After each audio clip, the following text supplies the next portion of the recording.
Adam Smith, la recherche sur la nature et les causes de la richesse des nations. Livre premier et second de l'accumulation du capital. Difficulté dans la traduction du vocabulaire qui a évolué.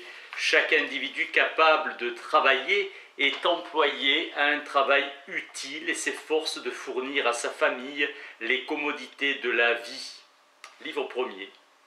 Des causes du progrès des puissances productives, du travail et de l'ordre selon lequel son produit se répartit naturellement parmi les divers peuples.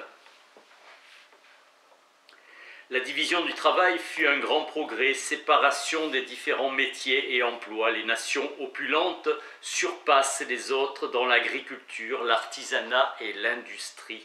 La division du travail augmente la puissance productive par l'accroissement de la quantité d'ouvrages. Progrès de l'habileté de l'ouvrier, temps épargné, perte de temps passant d'une tâche à une autre, progrès des outils et des machines.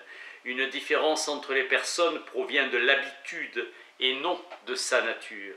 Semblables au départ, les différences deviennent frappantes avec le temps, les degrés.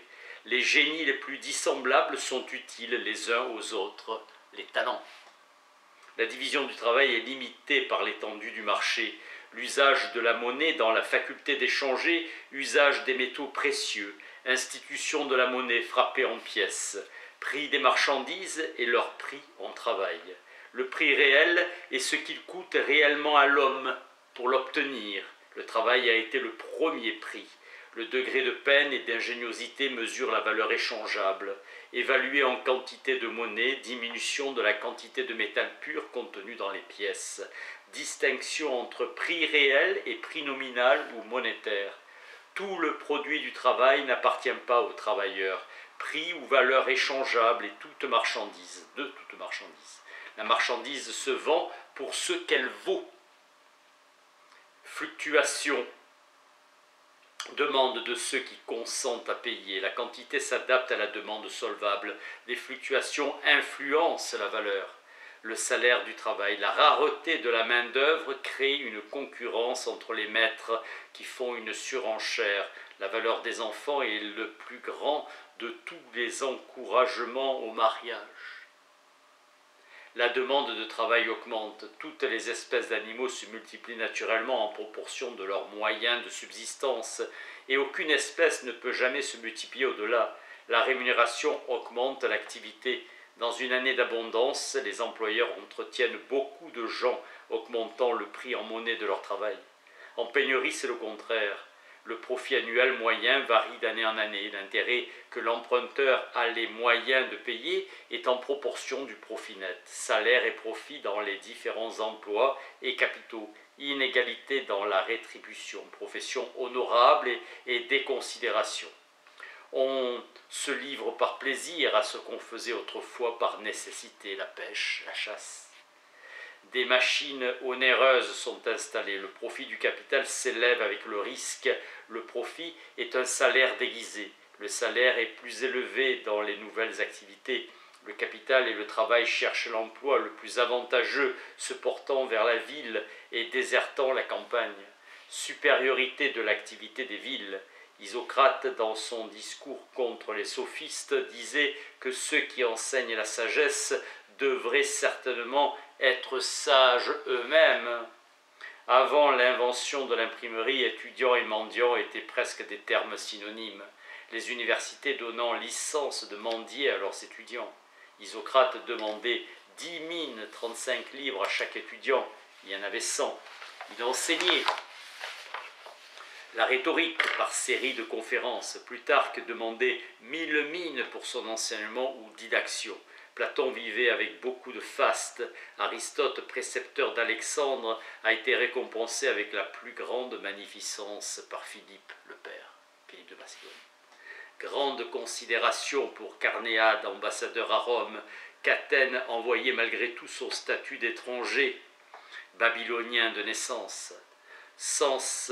Sous le règne d'Élisabeth, chaque paroisse devait pourvoir aux besoins de ses propres pauvres taxes paroissiales. La rente foncière, le propriétaire de la terre fixe le prix de la rente. intérêt raisonnable sur le capital investi. Selon Caton l'Ancien, l'activité la plus profitable est l'élevage de bonne qualité. La vigne est soumise plus que tout autre arbre à la fruit à l'effet de la différence de sol. La rareté rend la concurrence vive. La nourriture de l'homme procure une rente aux propriétaires. Les pays sont peuplés en proportion du nombre de gens que la production de la terre permet de nourrir. La demande des métaux provient de leur utilité et de leur beauté. Ornementation du vêtement et du mobilier, rente des usines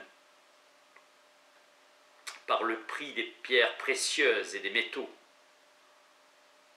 Le prix de l'or et de l'argent augmente en même temps que la richesse du pays. La quantité d'argent extraite des mines doit être suffisante. Le prix de la laine baisse en Angleterre malgré l'état florissant de l'activité de transformation de celle-ci.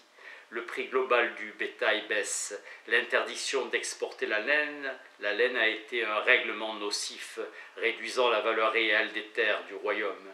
Effet de la marche du progrès sur le prix réel des produits transformés.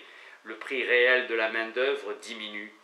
Toute amélioration de la société a tendance à élever la rente réelle de la terre et à augmenter la richesse réelle du propriétaire. Progrès dans la puissance productive du travail, au contraire, une culture négligée, une absence d'amélioration baisse le prix réel des produits et diminue la rente. L'accumulation du capital s'accroît fortement à mesure que le travail se subdivise. Les dépenses de la conservation d'un capital se comparent à l'entretien d'un domaine privé, frais d'entretien indispensables pour maintenir la production du domaine. La monnaie est la partie du capital circulant d'une société. Le revenu brut de la société s'accroît de la valeur totale que le travail de ses ouvriers ajoute aux matières premières qu'on leur fait transformer. La Banque d'Angleterre est la plus grande banque de circulation d'Europe. Elle date de juillet 1694. Elle avance au gouvernement 1,2 million de livres à un intérêt de 8%, plus les frais de gestion. La stabilité de la Banque d'Angleterre se mesure à celle du gouvernement britannique. La multiplication des banques dans le royaume augmente la sécurité du public. Obligation aux banques d'être circonspectes dans leurs agissements.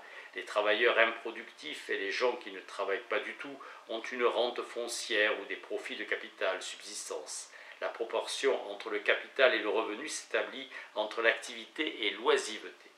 Les capitaux augmentent grâce à l'épargne et diminuent par la prodigalité et la conduite imprudente. L'épargne d'un revenu s'ajoute au capital. L'épargne est la cause immédiate de l'accroissement du capital. L'entreprise prudente est couronnée de succès. La faillite est une calamité humiliante. La prodigalité d'un État appauvrit une nation. L'effort uniforme constant de chaque homme pour améliorer sa condition assure l'évolution vers le progrès en dépit du gaspillage du gouvernement et des erreurs de l'administration. Le capital est prêté à intérêt.